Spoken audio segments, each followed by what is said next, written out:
Salve, 10, beleza? Luiz Carlos na área. Documentação de API é sempre um sofrimento, não é? Não é só difícil de fazer, como manter a documentação sempre sincronizada com o código ao longo do tempo. Mas aqui vai a real. A documentação de API não pode ser deixada de lado, ela é muito importante. Hoje eu vou apresentar uma ferramenta revolucionária que vai simplificar muito esse trabalho. Então, roda a vinheta.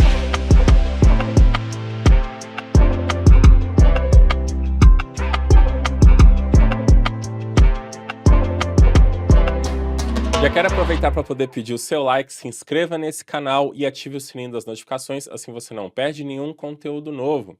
Nos ajude a crescer. Toda semana nós temos conteúdo top que nem esse aqui no canal. Inclusive, esse assunto de API REST é muito importante, nós tratamos isso na nova versão do curso Full Cycle, o Full Cycle 4.0. É uma formação para te especializar a ser um profissional qualificado, a trabalhar em grandes projetos e aplicações de grande porte. Mas também nós temos outras formações, como pós-graduação, MBA. Dê uma olhada aqui no link da descrição, rapidinho. Você preenche o formulário e os nossos especialistas vão entrar em contato com você, beleza? O mundo da tecnologia já produziu muitas coisas para a comunicação distribuída entre sistemas, Corba, SOAP, DCOM e etc. Depois dos anos 90, surgiu o web e a popularização do REST. Além disso, outras formas de comunicação também surgiram, criando um ambiente de comunicação muito diverso entre sistemas. Para se ter uma boa comunicação, é indispensável documentar as APIs, e isso é uma tarefa árdua, pois é necessário manter a documentação atualizada e sincronizada com o código. Documentar não é só escrever um texto, é preciso ter um padrão, uma estrutura e um formato. Tudo isso ajuda na governança, no envolvimento das equipes, no design e no envolvimento da tecnologia com o negócio. Ao longo do tempo, foram surgindo ferramentas para ajudar nessa tarefa. Em se falando de API REST, surgiu o Swagger, criado pelo Tom Hahn em 2011, que veio a se tornar mais tarde um OpenAPI. Hoje ele é a principal ferramenta de documentação de APIs REST. Mas em 2013 surgiu o API Blueprint, depois o RAN em 2016 e assim por diante. Cada uma dessas ferramentas tem um foco diferente, algumas são mais focadas no design, outras na descrição, mas todas têm o mesmo objetivo: documentar APIs. O OpenAPI é o principal padrão de descrição de APIs REST. Normalmente ele é definido no formato YAML, mas o JSON também é usado. Em sua versão 3.0, ele é muito completo, mas pode ser difícil de escrever, revisar e manter o documento ao longo do tempo. Novas equipes podem ter dificuldades em seguir as diretrizes da API e organizar a documentação em múltiplas versões, além dele não suportar múltiplos protocolos, por exemplo. Não é possível documentar gRPC, que vem sendo muito utilizado e pode ser uma necessidade do ecossistema de APIs. Vamos ver um exemplo do arquivo US, que é o OpenAPI Specification. Humanamente, é impossível fazer uma boa governança de APIs com isso. Se torna um trabalho árduo ter que verificar cada ponto, validar os detalhes e garantir que tudo está correto. Cada operação da API refletirá em inúmeras linhas de documentação do OpenAPI. Teremos uma ordem de escala de milhares de linhas de YAML para algumas dezenas de operações da API. O OpenAPI é uma boa ferramenta. A questão é justamente todos os detalhes que precisamos conhecer e nos preocupar para escrever bons documentos. A solução para isso é termos abstrações. Nós da área de tecnologia estamos acostumados a abstrações a todo momento, seja de hardware, de sistema operacional, de linguagem de programação, do framework, de bibliotecas, etc. Abstrações são necessárias para simplificar o trabalho e focar no que realmente importa. Abstrações escondem os detalhes e a complexidade. E foi como abstração que a Microsoft criou o TypeSpec, lançado em abril de 2024. A proposta dele é ser uma nova linguagem de definição de API, simplificando a documentação e o design de APIs. É interessante notar que a Microsoft o criou justamente para resolver seus próprios problemas que eles tinham com o OpenAPI. Uma plataforma da Microsoft que é infestada de APIs é o Azure, sua plataforma de nuvem.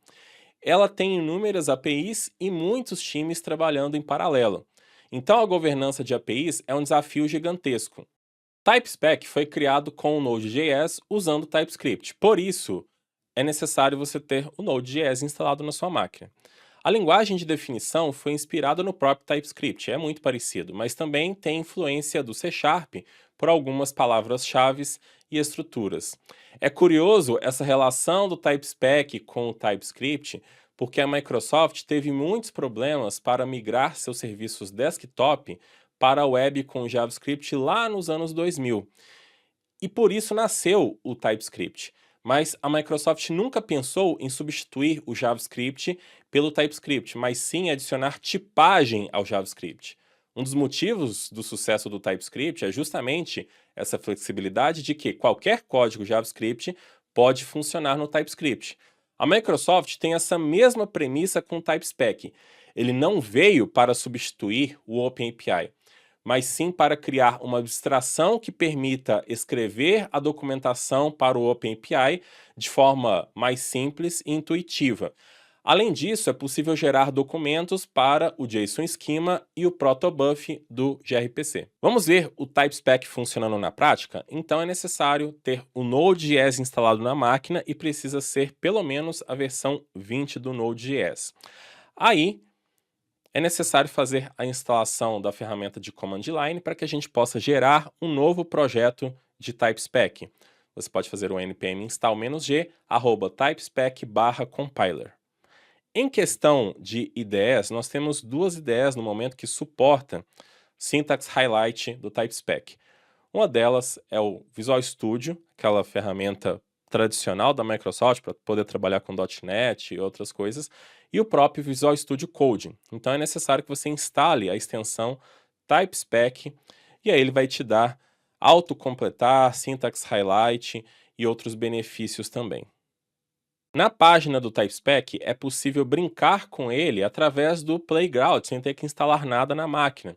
Então, eu posso selecionar vários exemplos ou digitar um código qualquer e ver como que ele se comporta gerando o OpenAPI ou outros formatos. Nós vamos falar disso aqui daqui a pouco. Eu tenho o JSON Schema e tenho também o protobuf e você vai ter outros exemplos aqui para ver como que tudo isso funciona. Olha o código aqui, né? Vamos gerar então um projeto TypeSpec. Primeiro eu vou criar uma pasta chamada de TypeSpec Example.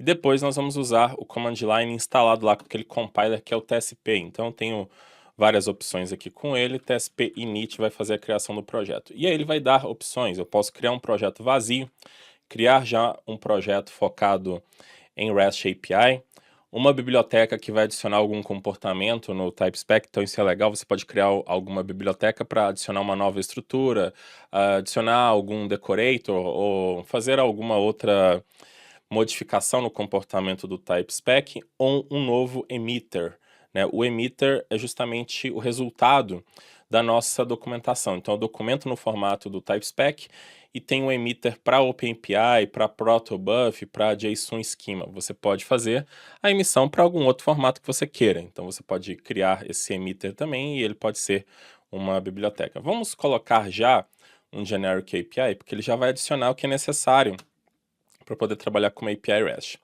Aí ele vai pegar o nome da pasta e vai perguntar aqui qual que é o nome do projeto. Isso aqui vai acabar gerando um package JSON, né, nativo aí do Node.js.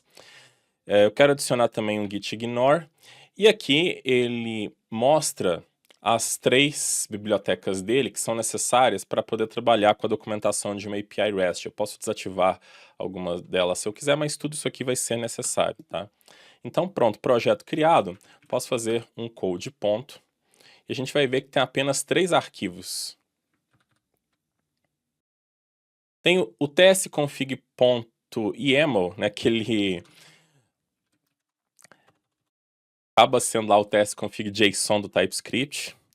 Aqui eu vou configurar como que o TypeSpec vai se comportar para poder fazer a emissão do formato. Aqui eu estou especificando que eu quero exportar para OpenAPI 3 e eu vou colocando outras coisas que são necessárias também nesse arquivo.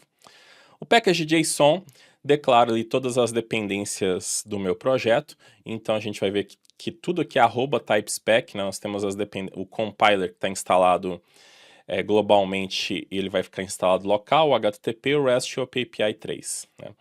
Aqui eu faço toda a minha documentação, então como eu já tenho a extensão lá do TypeSpec do Visual Studio Code, eu já tenho o syntax highlight, ele está dando erro aqui porque ele não conseguiu encontrar essas dependências, né? E o git ignore já está criado.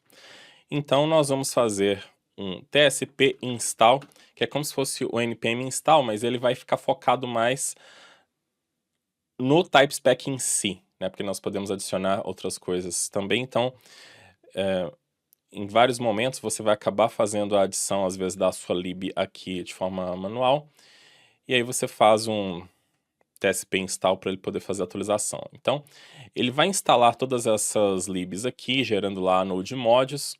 Aqui no nosso arquivo de documentação vai sumir os erros, e aí você consegue começar a brincar com tudo, e com syntax highlight mais o autocompletar das palavras-chave, a gente consegue fazer aqui a nossa documentação tranquilamente.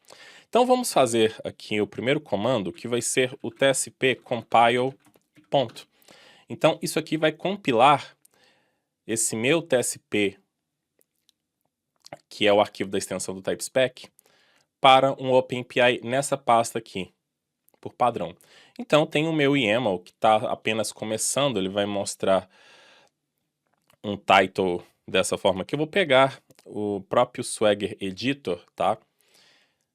Que é gratuito, acessível para você poder brincar com o OpenAPI. Então ele gera aqui para mim a minha primeira documentação que não tem nada, né? Então eu posso chegar aqui e fazer a opção "-watch", porque agora, à medida que eu vou fazendo a minha documentação aqui no meu arquivo, ele vai recompilando para o meu YAML. Então a jogada é sempre essa.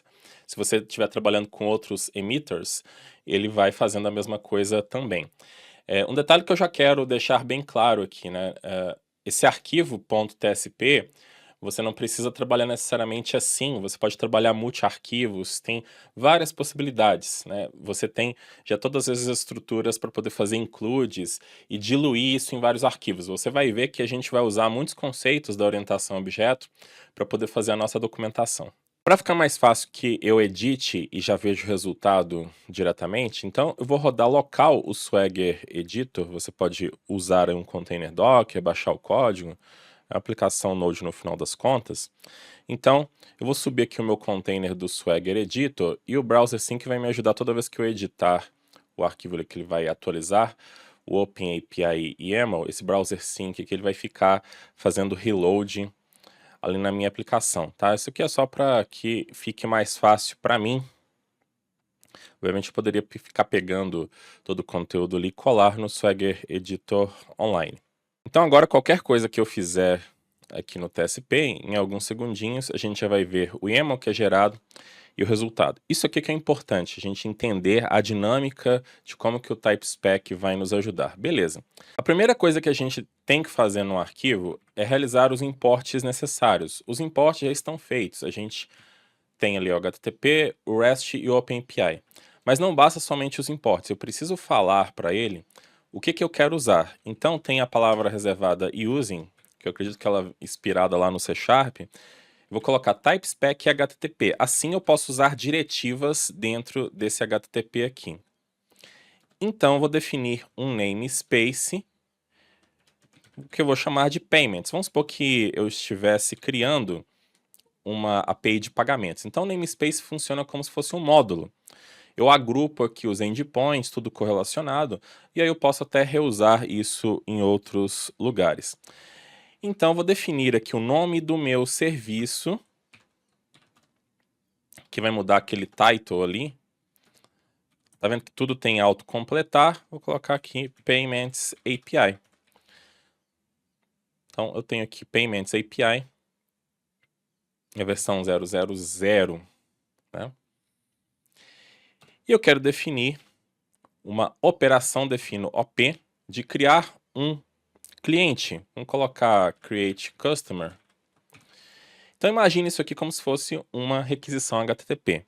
Eu vou receber dados de entrada, eu quero criar um cliente, vou receber o próprio customer, que vai ser do tipo customer, e eu vou devolver um customer como resultado.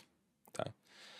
Esse customer que está entrando, é uma função, né, o body da requisição HTTP, tem que ter o decorator @body. Então, esse body que nós temos aqui, esses services são padrões que normalmente estão em linguagem de programação, o padrão decorator, em outras linguagens é chamado de annotation, ele vai nos ajudar muito a fazer essa modelagem, tá? Então, para usar esses decorators aqui, eu preciso colocar o using que é relativo a esses decorators.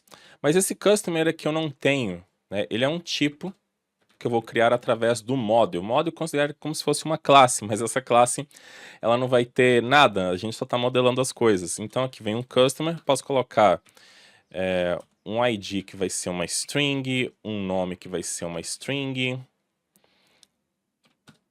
um phone que vai ser uma string. Nós temos vários tipos de dados.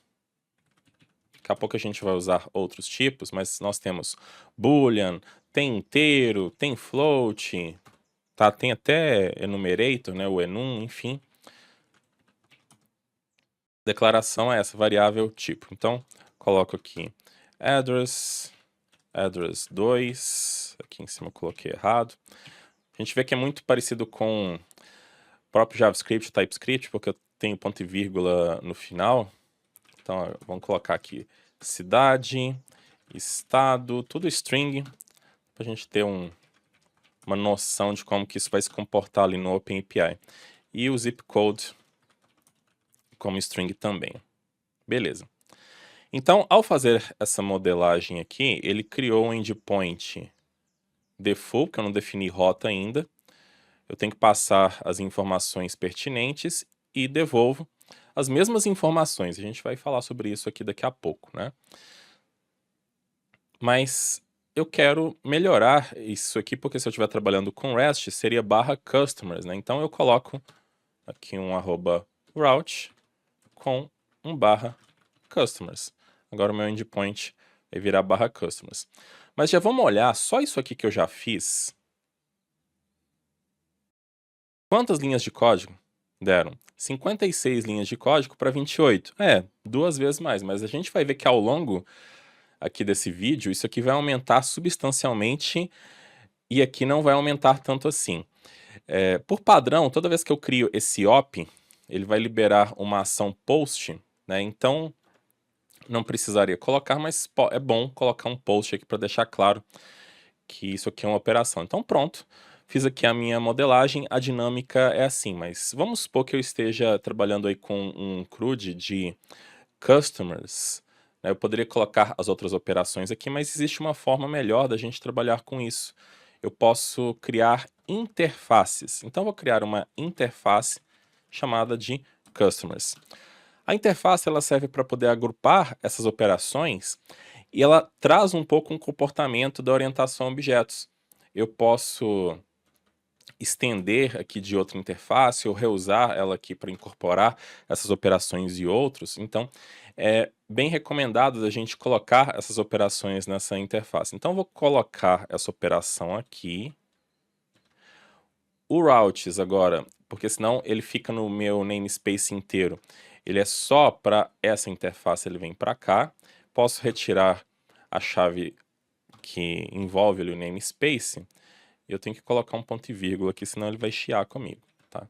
Então, isso aqui não vai ter nenhuma mudança no comportamento, mas vamos dar uma olhada aqui nos nomes, né? Ele vai colocando os nomes ali, e esses detalhes que a gente não precisa se preocupar, por exemplo, esse Customer Create Customer aqui, esse Operation ID.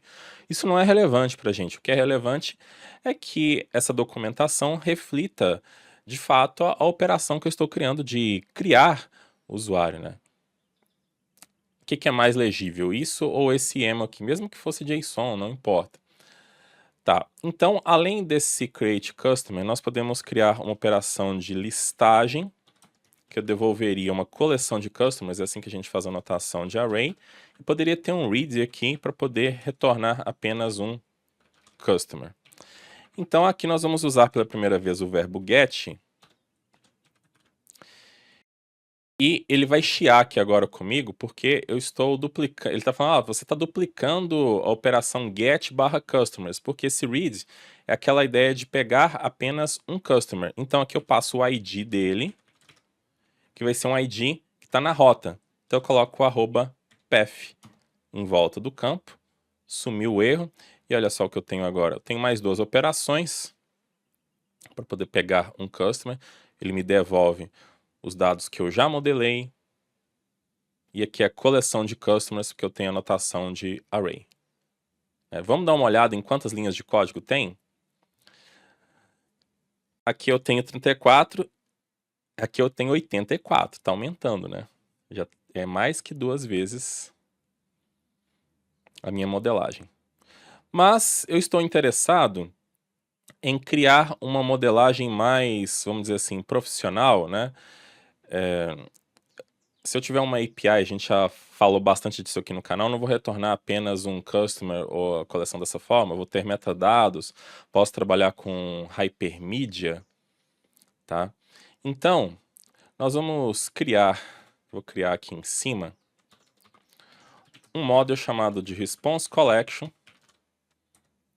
para que a gente possa retornar os dados, que eu não sei o que eu vou colocar aqui ainda, e os metadados, que aqui eu quero retornar dados de paginação. Se eu fosse pegar todos os meus clientes, eu não retornaria todos de uma vez, então eu teria aqui um total, que seria o inteiro 32, que seria o padrão, né, de ser utilizado, que vamos utilizar outros dados. Qual é a página que eu estou retornando no momento? Quantos registros por página eu estou retornando? E vem os links. Links, às vezes eu poderia não ter, né? Se eu colocar que algo não é obrigatório, eu posso colocar interrogação 2 pontos. Então, eu teria a página para poder acessar ali os primeiros registros, não é obrigatório porque eu posso não ter. Vai ser string, prev, que é a página anterior. Se eu estou na página 2, o link da página 1. Next, qual é a próxima página? Se eu estou na 2, ele retornaria o link da 3 se ela existisse. E a última página da minha paginação. Tudo isso aqui pode não existir, certo? Mas a questão do data é que ele vai poder ser passado aqui qualquer coisa, o customer, o payments, e aí nós vamos usar um generic aqui. Então, nós temos esse conceito também com TypeSpec. Então, aqui vai ser uma coleção de item, tá? Então, eu posso passar qualquer coisa aqui. E aí, para poder melhorar mais isso aqui ainda, nós temos alguns decorators para poder tornar isso aqui mais respeitável em questão de paginação. Então, eu vou passar aqui o page items.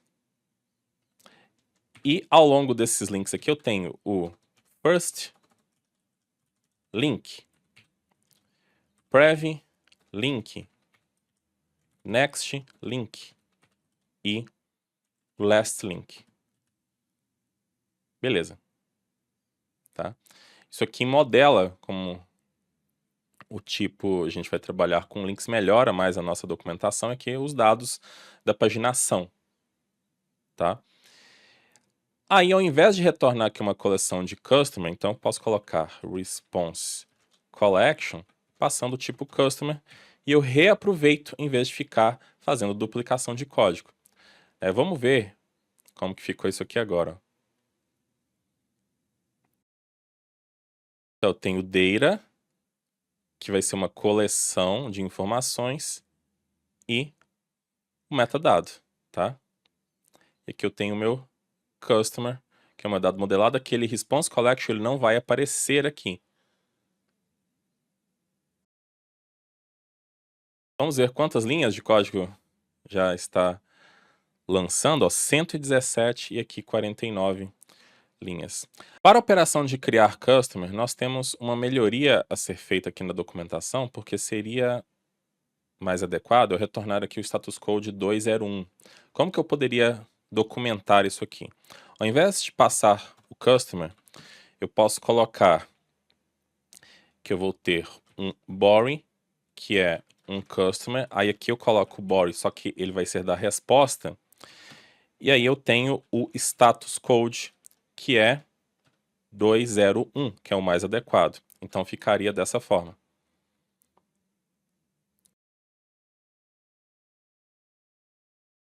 Tá aí.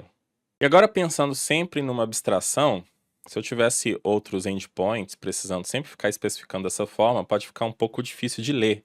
Então eu posso criar um tipo personalizado. Olha só, model response created. Eu não tenho um response collection, então tem response created.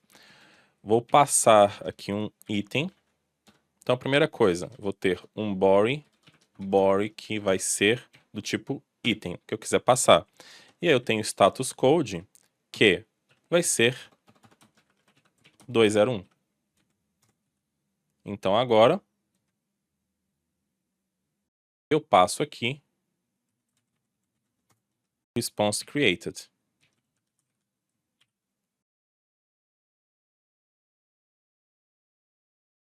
Estamos com as 117 linhas ainda. Mas olha o nível de reuso e de legibilidade. Pense você revendo um código desse, ao invés dessas 117 linhas aqui. Você conseguiria ver se estava realmente tudo certo, né?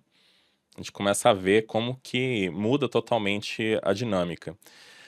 Também a gente pode usar um decorator @doc, tá? Por exemplo, posso colocar aqui um @doc, que vai ser o metadata, response metadata. O que isso aqui vai acabar fazendo? Agora, quando eu tiver aqui o meu resultado, vir aqui em esquema, o que esse metadata é? Response metadata, que está ruinzinho por conta da minha tela, né? Mas você pode usar esse @doc nas variáveis aqui da resposta, pode ser usado em cada variável dessa, vamos supor que tenha alguma coisa que você queira explicar, então isso conta também e já vai sendo adicionado ali, né? Agora aumentou mais uma linha. E aí eu posso criar então, se eu tenho uma listagem de apenas um só, eu posso ter o response read.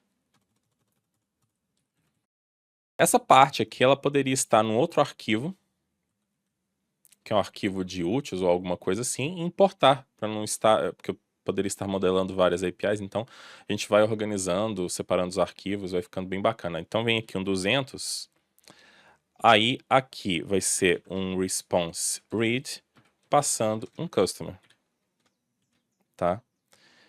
Beleza. Vamos terminar esse CRUD aqui, então, se eu quisesse fazer um update, né?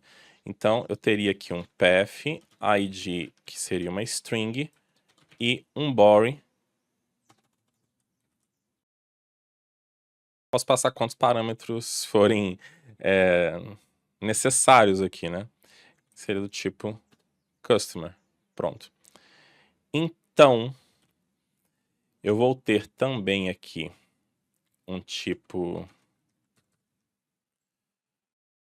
response updated, né? Seria legal. Aqui vai ter um 200 por padrão. E poderia criar. Isso aqui é uma sugestão que eu estou mostrando, mas não significa que é o correto, tá? A gente só está vendo aqui como que funcionam os recursos.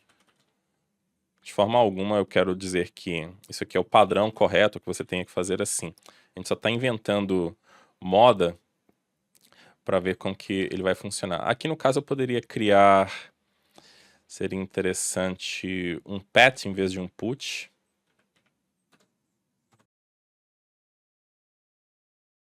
O verbo pat, ó. Beleza. Então, olha só o que eu tenho aqui agora. Eu tenho o meu pat. Passo o ID que eu quero atualizar do customer e as informações do customer. E tá aqui o retorno do que eu quero, né? Tenho delete, que eu vou passar o ID. E pode ter aquela situação que eu não retorno nada, um 204. Então tem o tipo void quando eu não quero retornar nada. Então aqui vai ser o verbo delete.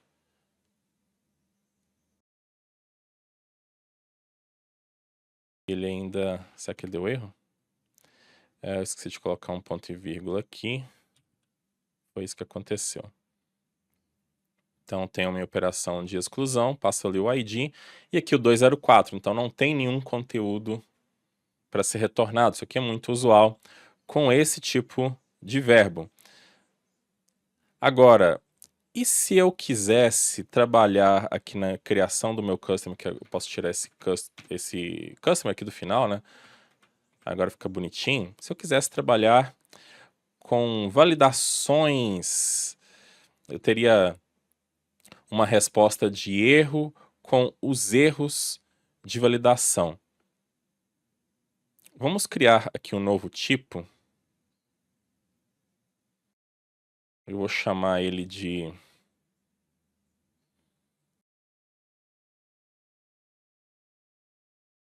response error, que eu posso modelar outros erros através dele. Eu quero passar o status code como generic, então eu posso colocar aqui status code status do tipo status code do generic, que aí eu posso passar o que eu quiser. E aí eu vou ter a mensagem de erro. Isso aqui seria o mais simples, né, para poder formatar um erro que estivesse acontecendo. Então eu poderia passar aqui, se eu quisesse, um response error, passando um 422, né? Então agora eu já tenho algo bem bacana aqui que vai demonstrar. Na hora de criar um customer, eu vou ter o sucesso e o erro de validação, mas vou ter um message só com uma string? Não, teria algo mais sofisticado, né, mostrando os detalhes de um erro. Aí eu posso reusar esse model criando aqui um response validation error. Vamos pensar assim, ó, eu tenho um model, eu quero reaproveitar. Infelizmente, model ainda não tem extends, né? Eu não consigo fazer para poder ter o objetivo que eu quero. Mas eu consigo colocar 3 pontinhos com response error, pegar os campos que eu tenho nesse cara e jogar eles aqui. Porque no final das contas todo erro vai ter um message, mas aí eu posso colocar um error details, que sempre vai ter o field, que vai ser string, e a mensagem do erro de validação. E aqui seria uma repetição disso, né? Uma coleção. Então, olha que legal que a gente acabou de fazer, porque eu posso chegar aqui simplesmente e passar um response validation error. Se eu tiver um 422 agora, ao formato que eu tenho aqui,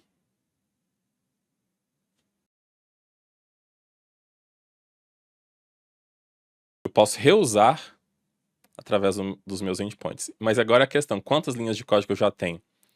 197 linhas e aqui eu não cheguei nem a 100 ainda, né? Não cheguei nem a 100 linhas. Eu poderia colocar também o response not found no read quando ele não existisse. Então agora fica fácil criar novos erros. Como que a gente pode fazer aqui um response not found? Então eu vou colocar assim, response not found, 3 pontinhos, response error, passando o 404. Eu não tenho nada a ser acrescentado. Então eu chego aqui e coloco ou.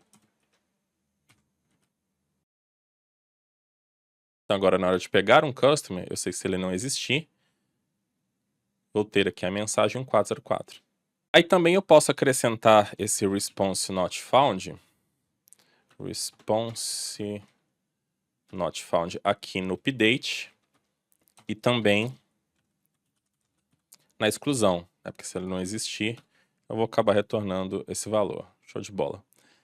89 linhas, 222. Também nós podemos passar parâmetros para poder listar os customers. Vou criar aqui um outro tipo. Tudo isso aqui poderia virar um arquivo novo. Vou colocar assim, ó, pagination carry. Então, eu vou passar o page, que vai ser um int 32, o número de registro por páginas que eu quero, que é um int 32 também. Aqui a gente pode colocar o decorator page index, né, que é o índice da paginação, e o page size, que é o que a gente está querendo dizer. Isso aqui deixa documentado, né, qual a intenção desse campo. Aí vamos pensar que eu vou passar esse carry aqui, e ele é do tipo pagination carry.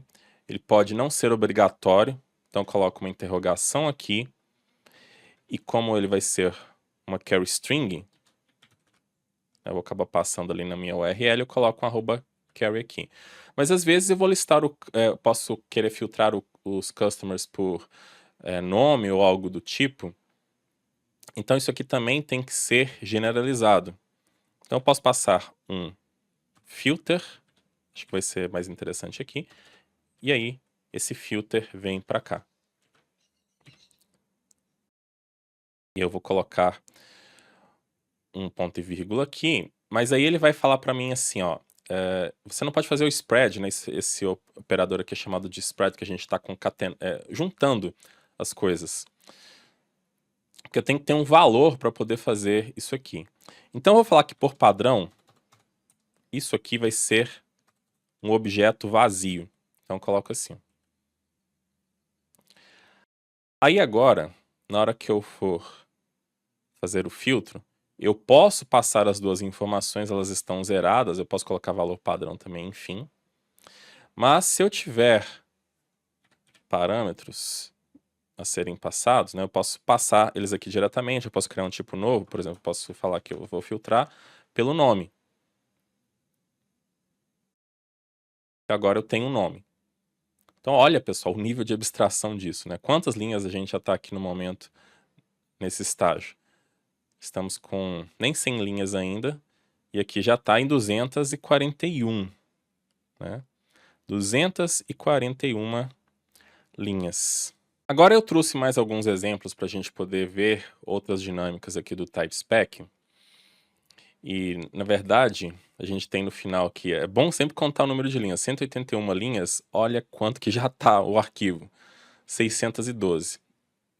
Eu trouxe aqui um endpoint de boletos, faturas, e um de pagamentos, só, tá? Olhando aqui, eu posso listar invoices, pegar uma invoice, criar uma invoice, cancelar uma invoice. Eu posso listar pagamentos, ler os dados de um pagamento ou criar um pagamento apenas. Só isso aqui já... Então, na verdade é a operation que acaba aumentando demais. Mas a gente já vê aqui que é impossível. É justamente por isso que a Microsoft acabou criando aí o TypeSpec e liberou para a comunidade. Mas vamos dar uma olhada na modelagem que eu acabei fazendo. Então, o invoice, ele tem um ID e tem o customer relacionado. Inclusive, eu vou até mudar isso aqui de client para... Deixa eu ver se tem outro client aqui da vida. Vou acabar colocando o customer aqui. Então, eu tenho o customer relacionado, qual é o valor daquela fatura, data de vencimento e status. Eu posso ter também um enum modelando os estágios de alguma coisa, que fica mais fácil para poder lidar, porque aí eu não preciso ficar lidando com texto, né? No caso de pagamento, o ID do pagamento, qual é o invoice que ele está relacionado, o valor, eu poderia colocar aqui um float ou um decimal, se fosse um valor maior, e a data aqui desse pagamento que aconteceu. No momento que eu vou criar dados de entrada, eu posso criar um tipo personalizado também, né? Porque na hora de criar um invoice, eu não vou passar todas essas informações. Então, na hora de criar um invoice, eu gosto de usar essa notação, inverter, né? A gente já tem um invoice created, que é aquela situação ali de modelar a resposta. Do dado de entrada, create invoice. Então tem que passar o ID do consumidor, o valor e qual é a data de vencimento. Então, o create invoice está sendo passado aqui e eu passo um invoice created. Já o invoice created, ele vai usar os dados da invoice, mas eu estou acabando de criar a fatura, eu não paguei. Então, eu quero especificar que, obrigatoriamente, ela vai ser pendente. Então, eu posso usar esse omit properties aqui, que faz parte da própria tipagem do TypeSpec. Então, eu estou concatenando todas as informações de invoice, tirando o status, para forçar o status a ser pendente. Então, na hora de criar aqui uma invoice, a gente vai ver aqui que nos dados vai estar obrigatoriamente aqui como um pendente, tá? E também acabei acrescentando uma autenticação, né? Então, até ali no cliente não adicionei, mas a gente usa o decorator useAuth, e esse bearer auth significa que a gente vai usar ali um token JWT, né? Então aqui em cima já ativou no Swag, terei que colocar aqui o valor do token para poder brincar com essa API aqui também, né? Então tudo isso acabou gerando um pouquinho mais de linhas. Aí tem a criação aqui do pagamento também, mas olhe que na hora que eu vou usar aqui o Invoice ID ou o Customer ID, eu não estou passando aqui que é um int 32, porque vai que muda, né? A gente está fazendo a referência direta para o campo. Isso ajuda demais na documentação.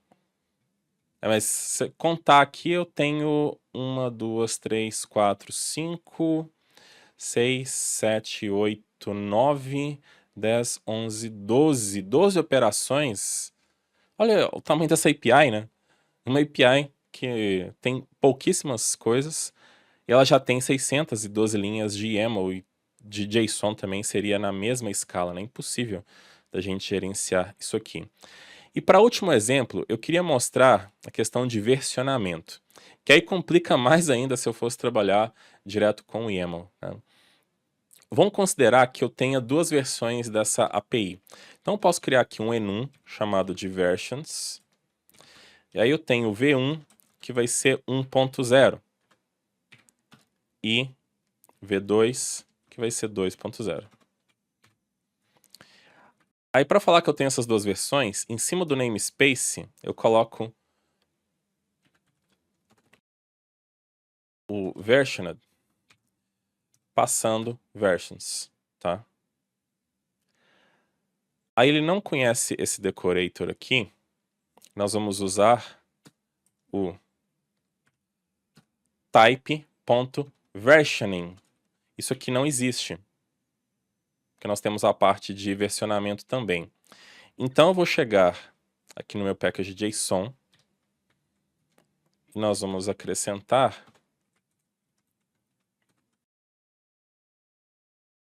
o versioning aqui como latest também, e aqui no dev dependency. Então eu paro isso aqui agora e rodo aquele testp install que a gente fez lá no começo. Beleza. Então agora, inclusive eu coloquei errado aqui, né? Tem que fazer um import primeiro do @typespec versioning, e aqui eu coloco o versioning, tá? Beleza. Aí vamos rodar aqui o watch novamente. E a gente já vai ver agora as duas versões. A versão 1.0 e a versão 2.0. E aí complica mais ainda, porque imagina só, minha API tem duas versões. Aí, nesse momento aqui, as duas versões estão idênticas, né? Mas são 1.200 linhas para poder fazer a verificação. E aí, pense para poder manter isso, porque na sua versão 2.0 iria ter mudanças, novos campos seriam acrescentados, e aí você teria que ficar gerenciando isso, né? Agora, aqui se torna simples, ó. Vai que a gente tenha, sei lá, na versão 2.0, uma API de pagamentos, eu possa trabalhar com moedas, talvez, né? A gente poderia ter ali real, dólar ou algo do tipo. Aí ficaria interessante. Então, vamos colocar isso aqui debaixo do customer aqui, ó. Então, eu vou criar aqui um enum, que eu vou chamar de currency. Então, eu teria USD, que seria o USD maiúsculo, que é o dólar, aí o BRL, vou colocar minúsculo, seria BRL. Tá bom, eu ia colocar euro, mas aqui eu posso colocar um @doc para falar que vai ser o the currency of the amount. Tá? Então, eu vou ter isso aqui na invoice e no pagamento, mas só para a versão 2. Eu estou reusando isso para as duas versões, né? A versão 1 pode continuar sendo mantida ainda, né? Então, eu vou colocar aqui o meu currency, vai ser do tipo currency. Mas, eu vou falar que isso aqui está sendo adicionado apenas na versão V2. Se quisesse colocar um @doc assim, poderia também, né? Então, pronto. Aí aqui eu coloco isso também.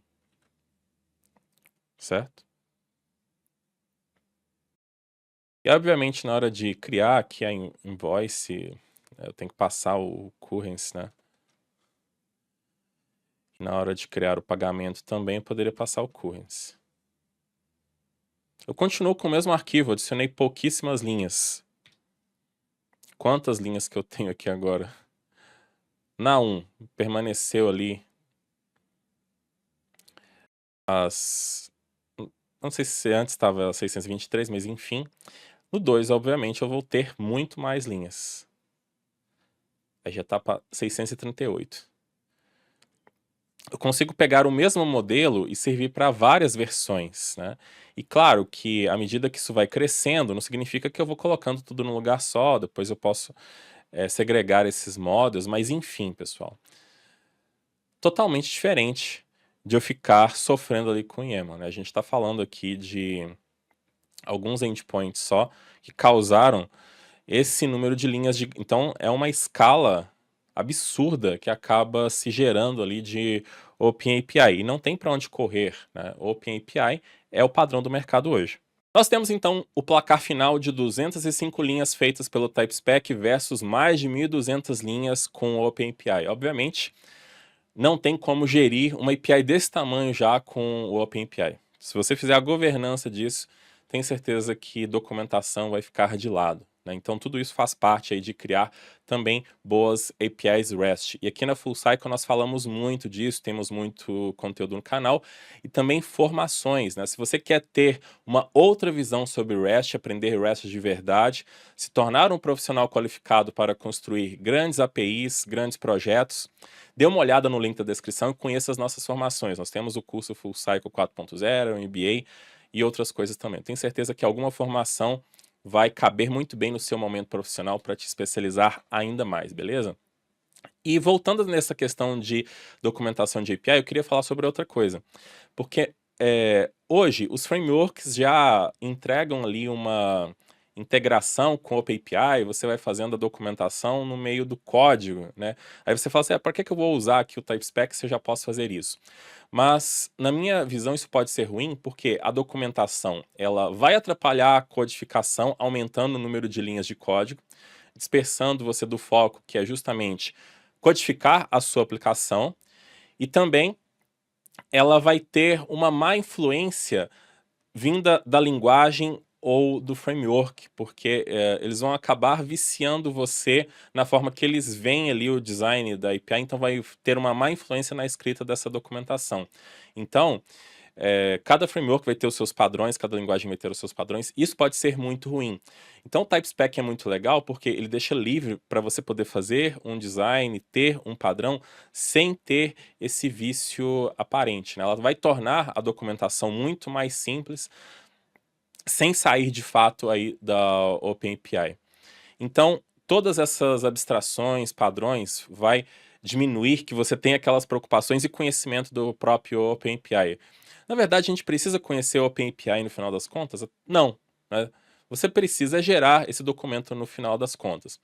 Então, eu acredito no potencial dessa ferramenta e como a Microsoft já está utilizando, ela deve crescer muito, algumas empresas já estão utilizando, então ela acaba sendo aí uma boa alternativa para esse design e API First, para você poder começar pela sua API. Você pode fazer o design inteiro de uma forma bem simples, sem codificar nada. Além de permitir, obviamente, que você tenha documentação mais simples, escalável, permitindo uma integração melhor entre as suas equipes. E aí, eu quero saber o que você acha do TypeSpec, gostou ou não gostou? Você documenta a sua API, o que você usa para documentar? Deixe aí nos comentários que isso é muito importante para a gente, tá? Então, um grande abraço para todo mundo e até mais, pessoal. Tchau!